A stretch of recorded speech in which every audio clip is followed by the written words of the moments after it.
তার এই মিশরের সাম্রাজ্যের মধ্যে এমন আইন জারি করে দিল, আল্লাহ রাব্বুল আলামিন মুসা আলাইহিস সালাতু ওয়াস সালামকে ওনার মায়ের গর্ভ দিয়ে দিলেন, দুনিয়াতে পদার্পণ করলেন।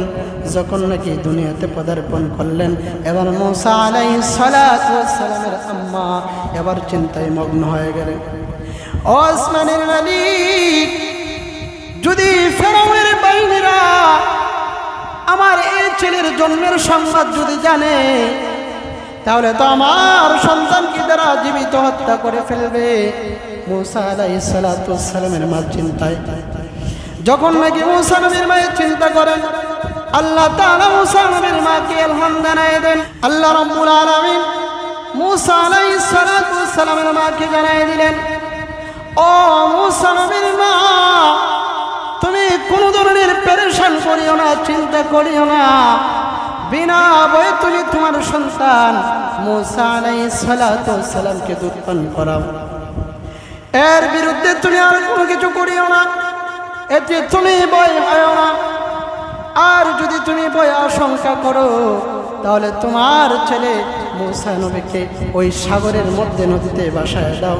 সূরা তাহার মধ্যে আসছে, আল্লাহ বলেন, যদি তুমি ভয় আশঙ্কা করো, তাহলে তোমার সন্তান মুসাকে সিন্ধুকের মধ্যে পড়িয়া নদীতে ভাসায় দাও। আর শুনে রাখো, ও মুসা নবীর মা, আমি মুসা আলাইহিস সালাতু ওয়াস সালামকে আবার তোমার মধ্যে ফিরিয়ে দিই।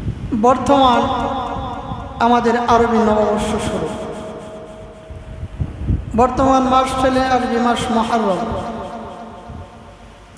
ইংরেজি মাসের শুরু মাস জানুয়ারি, বাংলা মাসের শুরু মাস বৈশাখ, আর আরবি মাসের বৎসরের শুরু মাস মুহররম। তো আমরা যেহেতু মুহররম মাসে উপনীত হয়েছি, আমাদেরকে এই মাস সম্পর্কে আলোচনা করতে হবে। এই মুহররম মাস আল্লাহ পাক রব্বুল আলামিন যেদিন আসমান জমিন সৃষ্টি করেছিলেন, সেই দিন থেকেই কি আরবি সাল, আরবি গণনা শুরু। এই 12 মাস আরবি পৃথিবীর সৃষ্টি লগ্ন, আসমান জমিন সৃষ্টি করে আল্লাহ তাআলা কি করেছেন? সৃষ্টি করেছেন।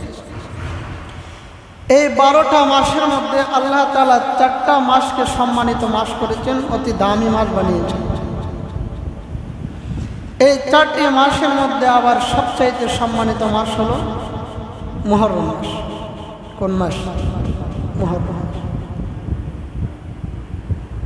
নাসাইর হাদিসের মধ্যে হাদিস আসছে, নবীর সাহাবী আবু যর গিফারি রাদিয়াল্লাহু তাআলা আনহু নবীকে জিজ্ঞেস করেন, ইয়া রাসূলুল্লাহ, রাত্রির কোন অংশটা সবচাইতে দামি এবং মাস সমূহের মধ্যে হতে কোন মাসটা সবচাইতে দামি মাস? আল্লাহ রাসূল বলেন যে রাত্রির সবচাইতে দামি অংশ হলো তাহাজ্জুদের টাইম। কোন টাইম? যখন আমরা তাহাজ্জুদের নামাজ পড়ি, ওই টাইমটা কি সবচাইতে দামি। আর মাস সমূহের মধ্যে সবচাইতে দামি মাস মুহররম মাস, শাহরুল্লাহিল মুহররম। এই মুহররম মাস হলো আল্লাহ তাআলার মাস। এই জায়গায় আপনাদের একটু খটকা লাগতে পারে যে হুজুর, গত 2 থেকে 3 মাস আগে আলোচনা করেছেন যে রমজান মাস হলো আল্লাহ তাআলার মাস এবং সবচাইতে দামি মাস, আবার 3 মাস পরে আয়েশা বলতেছেন যে মুহররম মাস আল্লাহর মাস এবং মুহররম মাস কি সবচাইতে দামি মাস। এই প্রশ্ন জাগে কিনা? আগে আলোচনা করেছি রমজান মাস শ্রেষ্ঠ মাস, এখন বলেন মুহররম মাস শ্রেষ্ঠ মাস। আল্লাহ তাআলার মাস কিন্তু সবগুলাই আল্লাহ তাআলার মাস। মুহররম থেকে নিয়ে একবারে জিলহজ পর্যন্ত কি আল্লাহ তাআলা, সবগুলো আল্লাহ তাআলার মাস। তবে 4টা মাসকে আল্লাহ তাআলা দামি করেছেন, এর মধ্যে মুহররম মাস সবচাইতে দামি। তো রমজান আর মুহররম মাসের মধ্যে পার্থক্য কি?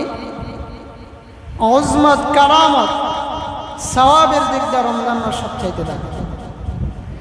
সওয়াব, উজমত, কারামত, সম্মানের দিক দিয়া, কারামতের দিক দিয়া, সওয়াবের দিক দিয়ে কি সবচাইতে দামি মাস? রমজান মাস। আর হুরমাত সম্মানের দিক দিয়া সবচাইতে দামি মাস হলো মুহররম মাস। এই মাসের মধ্যে আমরা অনেকে আছে, এই মাস যখন শুরু হয়, এই মাসের শুরু থেকে নিয়ে 10 মুহররম ইয়াউমে আশুরা, এই 10 দিন পর্যন্ত এমন লোক আছে একটা রোজাও ছাড়ে না, আছে না? আবার রমজানের একটা রোজা কি রাখে না। মুহররমের 1 থেকে নিয়ে 10 পর্যন্ত রোজা ছাড়ে না, আর রমজানের রোজা কি একটাও রাখে না। এটা কোন গ্রুপ? একটা গ্রুপ আছে, দেখবেন এই মাস আসলে গোড়া বানিয়ে হচ্ছেন পালন করে। তো রমজানের রোজা যে ব্যক্তি রাখলো না, না রাইকা মুহররমের রোজা রাখলো, তার উপমা কি? এক লোক পাগড়ি পরার ফজিলত শুনছে, যে পাগড়ি পরে নামাজ পড়লে কি হয়, খুব সওয়াব হয়। এখন এই লোকে সওয়াবের কথা শুই না, পাগড়ির ফজিলত পায়া লঙ্গি কইলা মাথা পাগড়ি বান্ধা নামাজ শুরু করছে। কি কইলা? লঙ্গি যখন কইলা তখন কি নিসার কিছু আছে? নাভি থেকে নিয়ে হাঁটু পর্যন্ত পুরুষের সদর ঢাকা কি ফরজ, আর পাগড়ি পরা হলো কি মুস্তাহাব সুন্নাহ। তাহলে পাগড়ি পয়রা নামাজ দ্বিগুণ 70 গুণ সওয়াব তো তখন পাবে যখন তার ফরজ ঠিক থাকবে।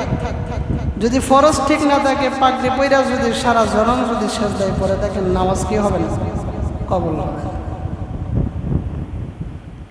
এক লোক বাজারে গেছে, তো গিয়া দেখে যে মাছ বিক্রেতা মাছ বিক্রি করে আর ক্রেতায় মাছ ক্রয় করে। তো এক চালাক লোক দেখে, আমরা যখন মাছ ক্রয় করি, যখন বাগা হিসেবে ক্রয় নেই, তখন দেখবেন বিক্রেতা যখন এতটুকু দেয়, লাস্ট পর্যায়ে আমরা বলি যে আর একটু কি দিয়ে দাও, তখন ব্যাগের মধ্যে কি একটু খাবলা দিয়ে দেয়। তো এক সালাইকার বাপ, সে দোকান থেকে তাকায় দেখে যে আমি কি টাকা দিয়ে মাছ কিনবো না, ওই যে এক্সট্রা যে একটা বাগা দেয়, এই বাগাটা কি নিয়ে নিমু 3 গুণ খাওয়াই আমরা, এই এক্সট্রা বাগাই কি দিয়ে আমরা চলতে পারবো, টাকা লাগবে। তো মাছ বিক্রেতার কাছে গিয়ে কো, ভাই আমি কিন্তু মাছ কিনবো না, মাছ কেনার পরে যে একটা কি দেন, লভ্যাংশ দেন, লাভ দেন, একটা উপহার এক্সট্রা একটা কি দেন, এক খাবলা দেন, আমার এই খাবলাটা দিয়ে দেন। মাছ বিক্রেতা কয়, চালাইকার বাপ, এই যে এক্সট্রা যে মাছটা দেয়, এটা কিন্তু ওই আসল বাগার সাথে কি করা, ফিট করা। যেই ব্যক্তি আসল বাগা নিবে, ওই ব্যক্তি কি এই এক্সট্রাটা পাবে। যদি আসল বাগা না নেয়, তাহলে এক্সট্রাটা পাবে না। ঠিক তেমনই ভাবে যেই ব্যক্তি রমজানের রোজা ফরজ রোজা রাখলো না, এই ব্যক্তি যদি মুহররমের মুস্তাহাব রোজা সুন্নত রোজা আদায় করে, যেমনভাবে মাছের বাগার সাথে কি এক্সট্রাটা ফিট করা, ঠিক তেমনই ভাবে রমজানের রোজার সাথে মুহররমের রোজার কি সামঞ্জস্য আছে। রমজানের রোজা না রেখে মুহররমের রোজা রাখলে কি হবে না, কোনো ফায়দা পাওয়া যাবে না। তাহলে এই মুহররমের রোজা রাখবো, এর আগে কি করতে হবে, আমাদের রমজানের রোজা রাখতে হবে। এই মুহররমের রোজার অনেক ফজিলত। নবী করিম সাল্লাল্লাহু আলাইহি ওয়াসাল্লাম বলেন, যেই ব্যক্তি এই মুহররম আশুরা ইয়াউমে আশুরার দিন এই রোজাটা রাখবে, আল্লাহ তাআলা তার বিগত 1 বছরের গুনাহ মাফ করে দেবে। কোন রোজাটা? ইয়াউমে আশুরা 10 মুহররমের রোজাটা যেই ব্যক্তি রাখবে, আল্লাহ তাআলা তার পূর্বের 1 বছরের গুনাহ কি করে দেবেন, মাফ করে দেবেন। এই রোজার ফজিলত আছে না নাই? রাখার নিয়ত আছে কার কার? হাত ওঠান। 10 মুহররমের রোজা কার কার রাখার নিয়ত আছে? ইনশাআল্লাহ আমি রাখবো, আপনারা কি করেন, নিয়ত করেন। তাহলে এই 10 মুহররম নিয়ে আমাদের সমাজে কিছু কুসংস্কৃতি আছে। কি আছে? কুসংস্কৃতি আছে। আমরা মনে করি যে এই 10 মুহররম মনে হয় কারবালার ঘটনায় কি ঘটেছে। এই 10 মুহররমের কি আছে, একটা তাৎপর্য আছে, ফজিলত আছে। আমরা মনে করি যে এই 10 মুহররমে মনে হয় শুধু কারবালার ঘটনাই ঘটেছে, কিন্তু না। এই 10 মুহররমের তাৎপর্য ফজিলত এটা হাজার হাজার বছর আগে থেকে শুধু কারবালার ঘটনাকে কেন্দ্র করে কিনা ফজিলত পূর্ণ। তাহলে এই মাস আসলে দেখা যায় একদল লোকেরা খানা পিনা ছেড়ে দেয়, পানি খায় না, শরবত খায়, ভালো কোনো খাবার খায় না, নিরামিষা খায়, আছে না নাই? অথচ রাসূল বলেন যে এই মাসে যে ব্যক্তি ভালো খাবার খাবে আমি আল্লাহ তাআলা তাকে আগত বৎসরে তাকে ভালো রিজিকের ব্যবস্থা করব। তো আল্লাহ বলেন যে এই মাসে যে ভালো খাবার খাবে আমি তাকে ভালো খাবারের ব্যবস্থা করে দেব। আর বান্দা একটা এই মাসে কি সুখ পালন মাতনের মাস, এই মাসে হুসাইন রাদিয়াল্লাহু তাআলা আনহু শহীদ হয়েছেন, তাই ভালো কোনো খাবার খাওয়া যাবে। তাহলে আল্লাহ তাআলার কথার বিরোধিতা যে করলো, আল্লাহ কয় তুই আমার কথা মানছিস না, তুই নিরামিষে দেখাস, যা তোরে সারা বছর নিরামিষে দিয়ে খাওয়ানো, তোরে ভালো কোনো খাবার খাওয়াইতে হবে। এই মাসটা যেমন বিজয়ের মাস, আনন্দের মাস, আবার কি এই মাসটা দুঃখের মাস। এই মাসে আল্লাহ তাআলা মুসা আলাইহিস সালাতু ওয়াস সালামকে জালিম বাদশা ফেরাউনের কবল থেকে কি দিয়েছিলেন? মুক্তি দিয়েছিলেন এবং বিজয় দিয়েছিলেন।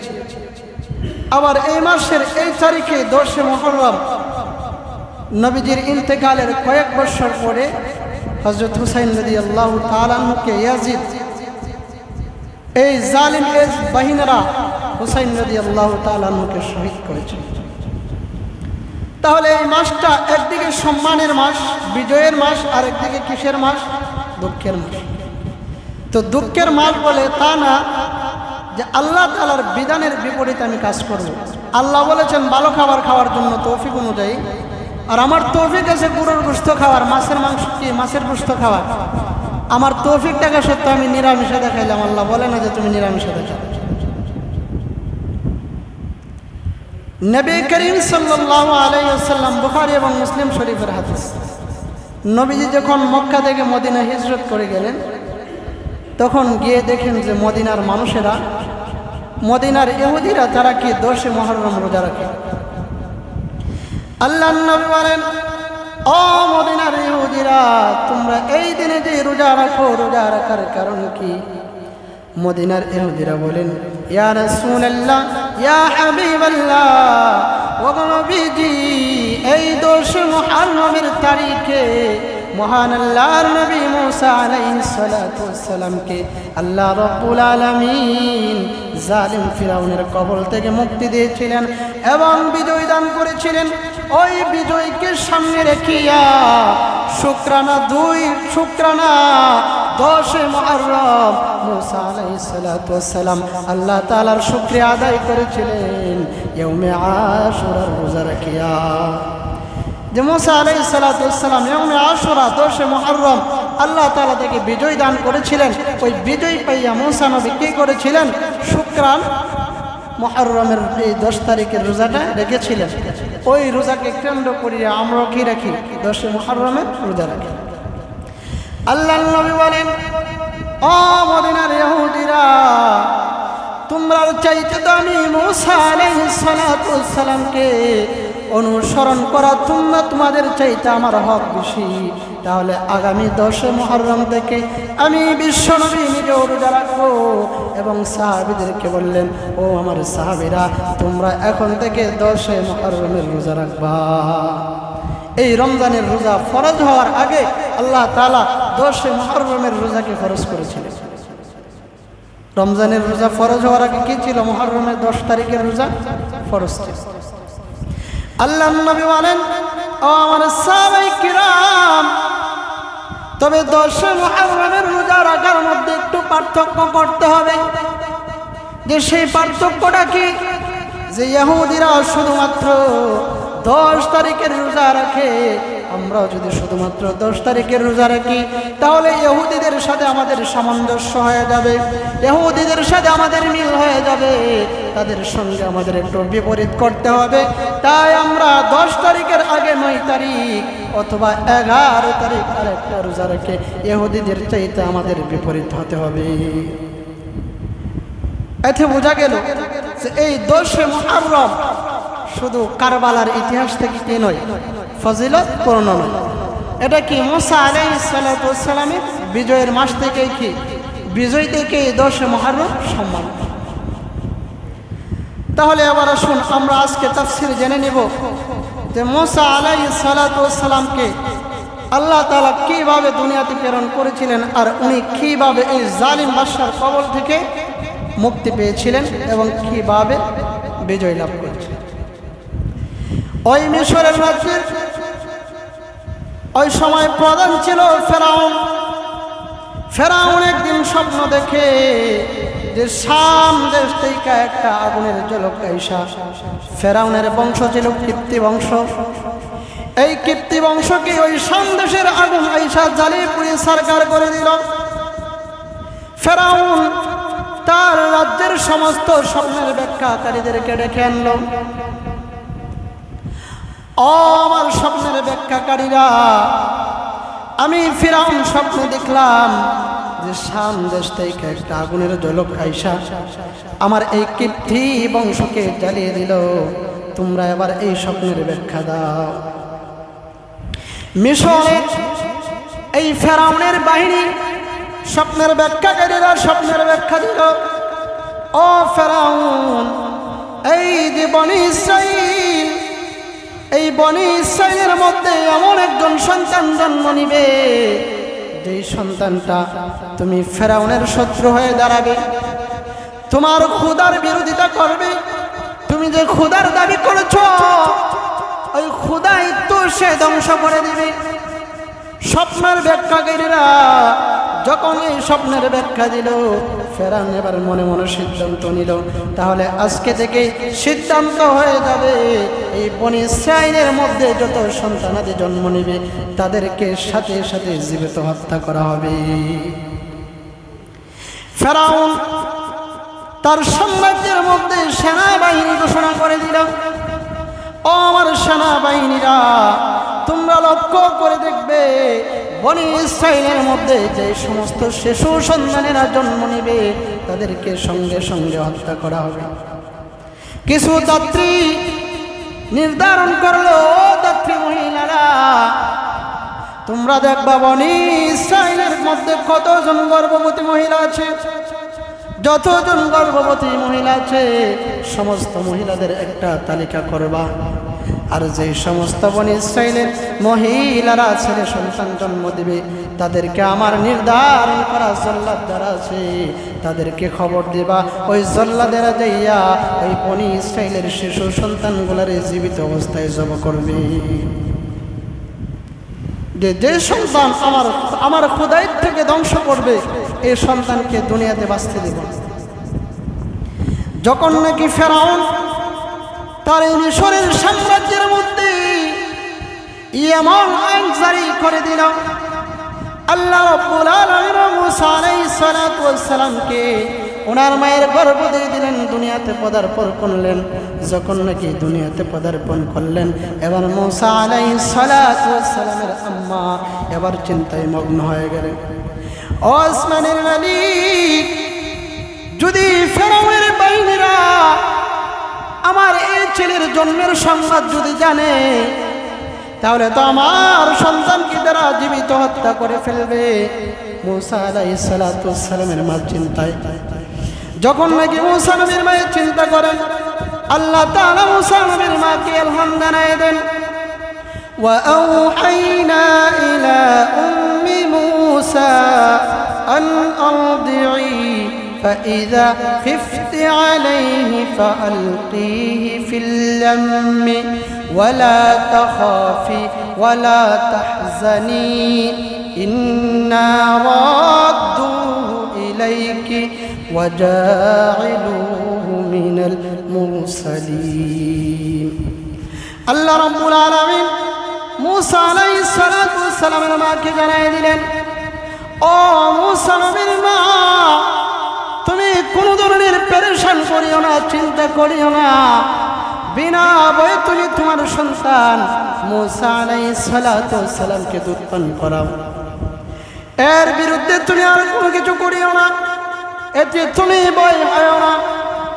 আর যদি তুমি ভয় আশঙ্কা করো তাহলে তোমার ছেলে মূসা নবীকে ওই সাগরের মধ্যে নদীতে ভাসায় দাও।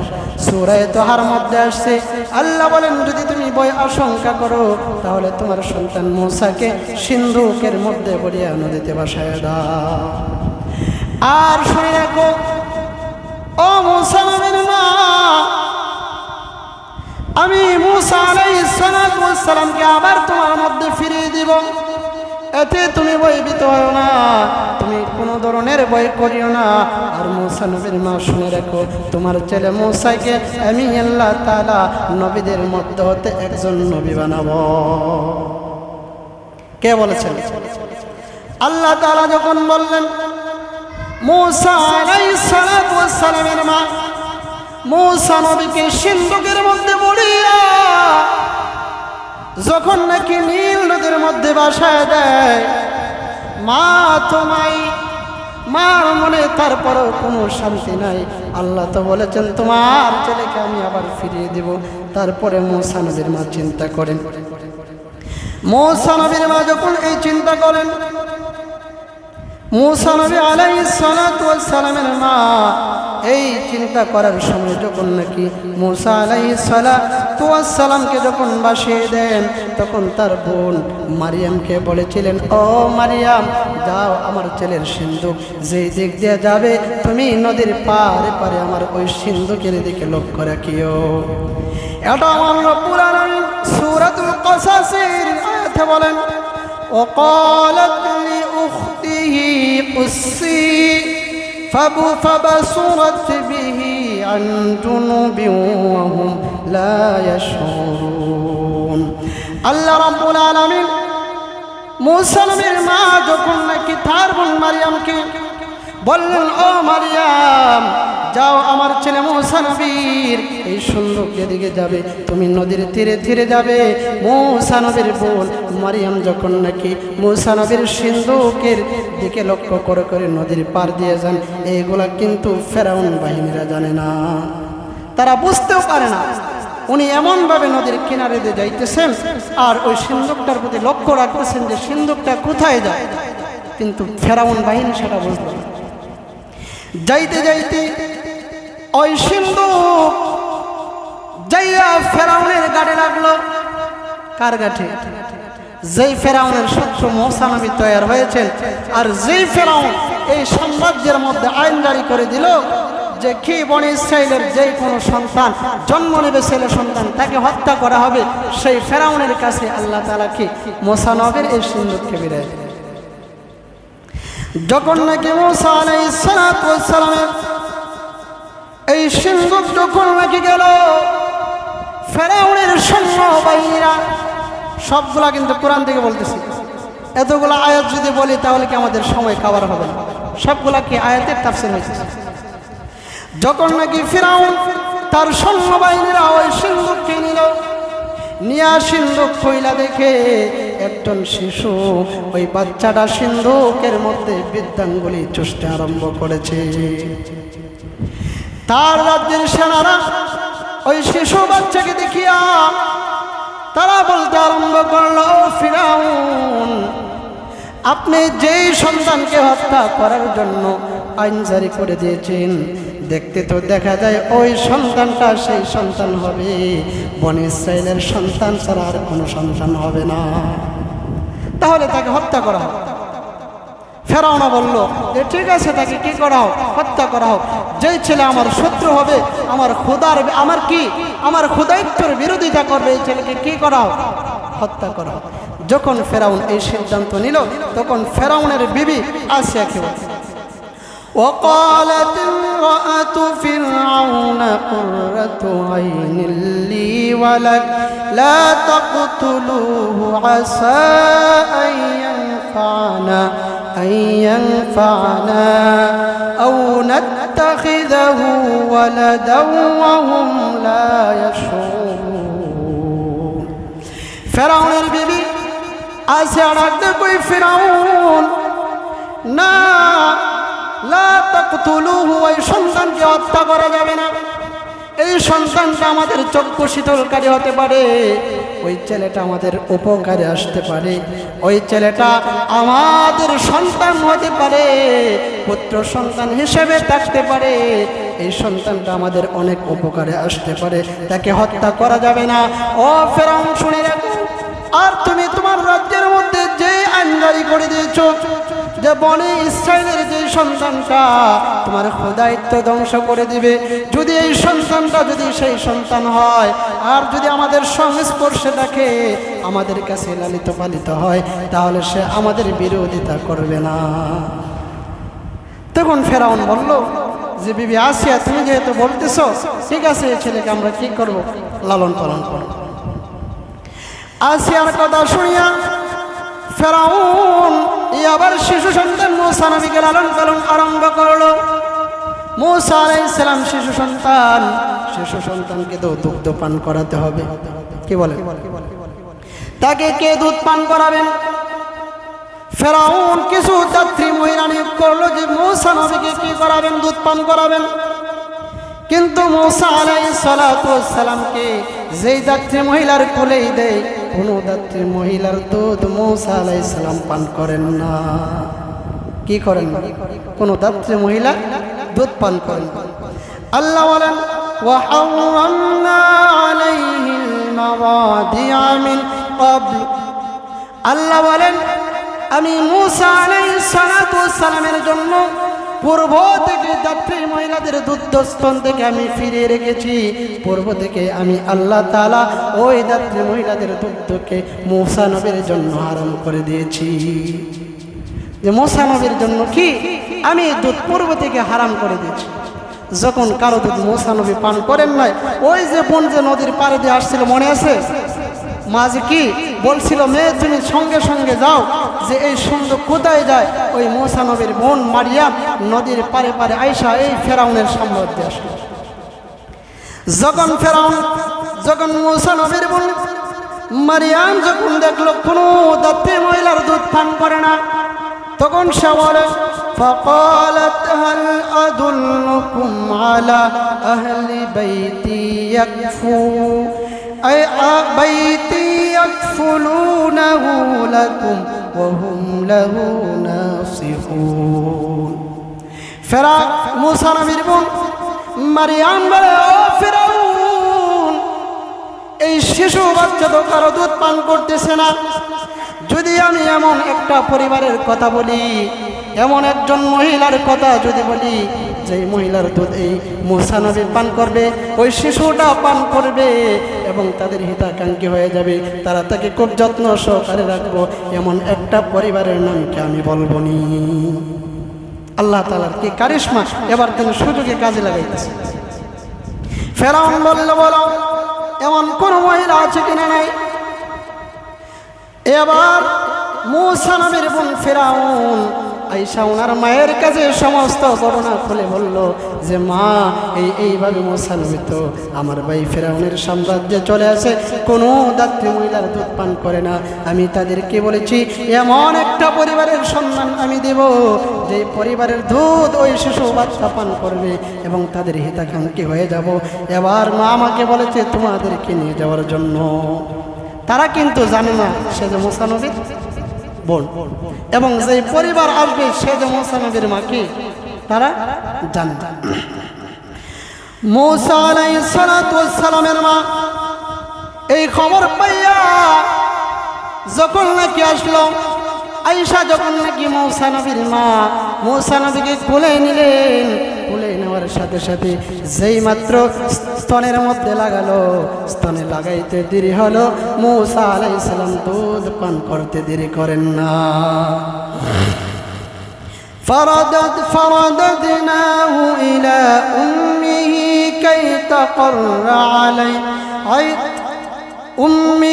كي تقر عينها ولا تحزن ولتعلم أن وعد الله حق ولكن أكثرهم لا يعلمون। এবার মূসা আলাইহিস সালামের মাকে আল্লাহ বলেন, ও মুসা নবীর মা, তুমি তোমার চক্ষুকে শীতল করে নাও। আর আমি আল্লাহ যে বলেছিলাম তোমার ছেলেকে আবার তোমার মধ্যে ফিরিয়ে দেব, আমি আল্লাহ তাআলার ওয়াদা ঠিক আছে কিনা দেখো। তোমার ছেলে মুসা আলাইহিস সালাতু ওয়াস সালামকে আবার তোমার কোলে ফিরিয়ে দিলাম। আল্লাহ বলেছিলেন না যে তোমার ছেলেকে কি নীল নদে ভাসিয়ে দাও সিন্ধুকের মধ্যে, তোমার ছেলেকে আবার তোমার কাছে ফিরিয়ে দিব। দেখো আমি আল্লাহ তাআলার ওয়াদা ঠিক আছে কিনা, আমি আল্লাহ তাআলা তোমার ছেলেকে আবার তোমার মধ্যে ফিরিয়ে দিলাম। মুসা আলাইহিস সালাতু ওয়াস সালাম এই ফেরাউনের সাম্রাজ্যের মধ্যে বড় হতে আরম্ভ করলেন, এই ফেরাউনের সাম্রাজ্য থাকতে আরম্ভ করলেন। ওয়ালাম্মা বালাগা আশুদ্দাহু ওয়াস্তাওয়া আতাইনাহু হুকমান ওয়া ইলমা। মুসা আলাইহিস সালাতু ওয়াস সালাম যখন যুবক বয়সে উপনীত হলেন, মহান মাওলাই কারীম রব্বুল আলামিন মুসা আলাইহিস সালাতু ওয়াস সালামকে জ্ঞান এবং হিকমতের ইলম দান করলেন। আল্লাহ তাআলা মুসা আলাইহিস সালাতু ওয়াস সালামকে জ্ঞান এবং হিকমত দান করলেন। এবার মুসা আলাইহিস সালাতু ওয়াস সালাম এই সাম্রাজ্যের মধ্যে ঘুরতেছেন, আর যুবক বয়সে যখন ওনার বয়স যুবক বয়সে উপনীত হলো, তখন মুসা আলাইহিস সালাতু ওয়াস সালাম দেখতেছেন যে এই ফেরাউন জালিম বাদশা সে মানুষের উপর জুলুম করছে। এই জ্ঞান তো মুসা নবীকে আল্লাহ দিয়েছেন বোঝার শক্তি। মুসা নবী দেখতেছেন যে কি সে মানুষের উপর কি করে, জুলুম নির্যাতন করে। আয়াত বলার সময় নেই।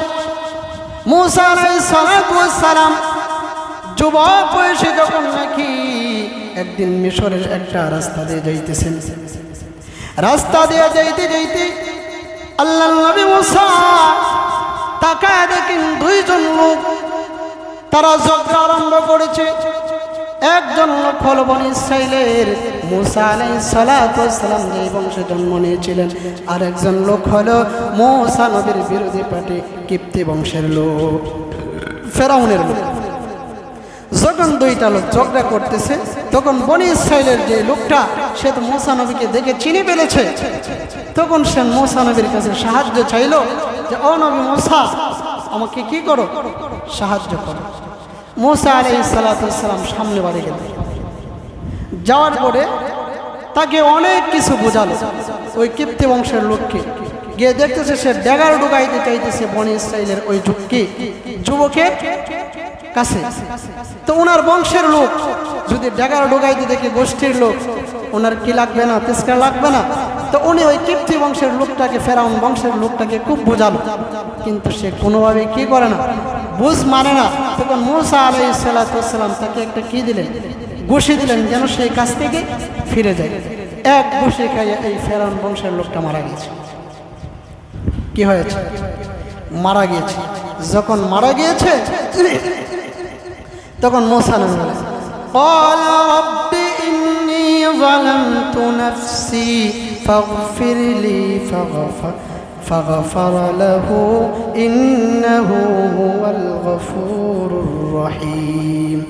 মুসা আলাইহিস সালাতু ওয়াস সালাম ঘুষি খাইয়া যখন ওই কিপ্তি ফিরাউন বংশের লোকটা মারা গেল, মুসা আলাইহিস সালাতু ওয়াস সালাম এবার বলে যে আমি তো আমার নিজের নফসের উপর জুলুম করে ফেলেছি। আল্লাহ তাআলার কাছে মাফ চাইল, আল্লাহ তাআলা তাকে মাফ করে দিল, কারণ আল্লাহ তাআলা হলেন ক্ষমাশীল। যেই কিপ্তি বংশের ফেরাউন বংশের লোকটা যখন মুসা নবীর ঘুষি খাইয়া মারা গেল, এই খবরটা চলে গেল কার কাছে? ফেরাউনের কাছে। কার কাছে? ফেরাউনের কাছে। তখন ফেরাউনের সৈন্যবাহিনীরা বলল যে এই কাজ বনি ইসরাইলের লোক ছাড়া আর কি করে না, কেউ করে না। তখন তার সৈন্যবাহিনীরা বলল, ও ফেরাউন, তাহলে বনি ইসরাইলের সমস্ত মানুষদেরকে শাস্তি দাও। ফেরাউন যদিও জালিম ছিল, এই জায়গায় একটা নির্বিচার করেছে যে না, দোষ করলে একজন লোক করেছে, কিন্তু তামাম গোত্রকে শাস্তি দেওয়া যাবে না। দোষ করলে কি করেছে, একজনে করেছে, এর জন্য কি তামাম গোত্রকে কি দেওয়া যাবে না, শাস্তি দেওয়া যাবে। পরের দিন আবার মুসা আলাইহিস সালাতু ওয়াস সালাম রাস্তা দিয়ে হাঁটতেছেন, হাঁটতে হাঁটতে যাইতেছেন, দেখা যায় ওই বনি ইসরাইলের ওই যুবকটাই যে যুবকের আগের দিন পক্ষ নিয়েছিলেন, মূসা নবী এই যুবকটা আরেকটা কিপ্তি বংশের ফেরাউন বংশের আরেকটা লোকের সঙ্গে সে কি করলো ঝগড়া করতেছে মূসা নবী দেখা বলে যে তুমি তো আসলে খারাপ লোক মিয়া তুমি তো আসলে কি খারাপ লোক গতকালকে তুমি ঝগড়া করেছো মূসা নবী যখন ধমক দিল ওই লোকটা এবার বনি ইসরাইলের ওই লোকটা আবার বলতেছে ও মূসা আলাইহিস সালাম এবার লোকটা ভয় পেয়ে গেল তাহলে এবার কি তুমি গতকালের ওই সন্তানের মতন কি আমাকে এবার হত্যা করে ফেলবে নাকি যখন বনি ইসরাইলের লোকটা এই কথা বললো যে গতকাল ওই ছেলের মতন কি আমাকে হত্যা করে ফেলবে নাকি এটা তো কিপ্তি বংশের ফেরাউন বংশের লোকটা শুনে কই তাহলে তো মূল ঘটনার নায়ক হলো কে সে ওই যে গতকাল হত্যা করেছিল তাহলে কে মূল ঘটনার নায়ক মূসা আলাইহিস সালাম ওই ফেরাউন পুত্রের ওই লোকটা গিয়ে ফিরাউনের কাছে আবার বলল যে গতকালের ঘটনা তো ঘটিয়েছে হযরত মূসা আলাইহিস সালাম যখন নাকি ফিরাউনের কাছে এই সংবাদ গেল ফেরাউন আবার তার সেনাবাহিনীদেরকে বলল ও সেনাবাহিনীরা যাও মূসা নবীকে ধরে আনো মূসাকে আমি নিজ হাত দ্বারা মূসাকে শাস্তি দেব তার সৈন্যবাহিনীদেরকে দলা করিয়া যখন নাকি এই কথা বলল তখন এই সেনাবাহিনীদের মধ্যে এই বৈঠকের মধ্যে একটা লোক ছিল মূসা আলাইহিস সালামের শুভাকাঙ্ক্ষী সবাই কি একজনের বিরোধিতা করে কিছু লোক কি আছে পক্ষ আছে وجاء رجل من أقصى المدينة يسعى قال يا موسى إن الملأ يأتمرون بك ليقتلوك فاخرج إني لك من الناصحين موسى عليه الصلاة والسلام শুভাকাঙ্ক্ষী ওই লোকটা মূসা নবীর কাছে গেল যাইয়া কয় মূসা তুমি তো জানো না ফেরাউন তার সৈন্যবাহিনী রেডি করেছে তোমাকে হত্যা করে ফেলবে যদি তাদের হত্যা থেকে বাঁচতে হয় তাদের অনাচার থেকে যদি বাঁচতে হয় তাহলে মূসা তুমি মিশর থেকে চলে অন্য কোথাও চলে যাও কে বললো ঈশা ওই সেনাবাহিনীদের মধ্য হতে একজন শুভাকাঙ্ক্ষী ঈশা মূসা নবীকে জানান যখন মূসা আলাইহিস সালামকে জানান দিল মূসা আলাইহিস সালাম এবার মিশর থেকে চলে যায় আল্লাহর নবী মূসা আলাইহিস সালাম যাইতে যাইতে মাদায়ান শহরে গেলেন মাদায়ান শহরের একটা পানির কূপে ক্লান্ত অবস্থায় তিনি রইলেন মাদায়ান শহরে গিয়া একটা কূপের নিকট কি করলেন অবস্থান মূসা আলাইহিস সালাম যখন নাকি ওই মাদায়ান শহরের কূপের নিকট যখন আগমন করলেন ওয়ালাম্মা ওয়ারাদা মাআ মাদিয়ানা ওয়াজাদা আলাইহি উম্মাতাম মিনান নাস ইয়াসকুন ওয়া ওয়াজাদা মিন দুনিহিম রাআতাইন তাযুদান قال ما خطبكما قالتا لا نسقي حتى يصدر الرعاء وأبونا شيخ كبير موسى عليه الصلاة والسلام যেই মাত্র ওই মাদায়ান শহরের পানির কূপের কাছে গেলেন গিয়া দেখেন পানির কূপের নিকট একদল লোকেরা একদল রাখালেরা তাদের পশু জন্তুগুলোরে পানি পান করান আর মূসা আলাইহিস সালাম তাকায় দেখেন অতি নিকটে দুইজন মহিলা তারা ওই জায়গার মধ্যে দাঁড়ায় আছে আল্লাহর নবী মূসা আলাইহিস সালাম ওই দুই মহিলাকে বলেন ক্বালা মা খাতবুকুমা ও মহিলারা তোমরা কি করো ওই মহিলারা জবাব দেয় আমরা দুইজন মহিলা আমরা পশুকে ঐকূপ থেকে পানি পান করানোর জন্য আসছি কিন্তু ওই যে পুরুষেরা রাখাল পুরুষেরা তারা যতক্ষণ পর্যন্ত পশুগুলারে পানি না পান করাবে আমরা মহিলা মানুষ বীর করে তো পানি পান করাইতে পারবো না তারা যখন পানি পান করায় নিয়ে চলে যাবে তখন আমরা কি করব পানি পান করাবো আমরা কি করব পানি পান করাবো সময় তো শেষ অনেক লম্বা তাফসীর তাহলে আজকের আমরা কতটুকু আসলাম যে মুসা আলাইহিস সালাতু ওয়াস সালাম ওই সেনাবাহিনীর কথা শুনিয়া মিশর থেকে যখন কি করলেন, হিজরত করতে আরম্ভ করলেন, যাইয়া মাদায়েন শহরের মধ্যে গিয়া একটা পানির কূপের নিকট কি করলেন, অবস্থান করলেন। আর দুইজন মহিলাকে পাইলেন, ওই দুইজন মহিলারাও কি আসছে, পশুকে পানি পান করানোর জন্য আসছে। তাহলে এতটুকুই আমাদের আজকের আলোচনা। আল্লাহ তাআলা আমাদের সবাইকে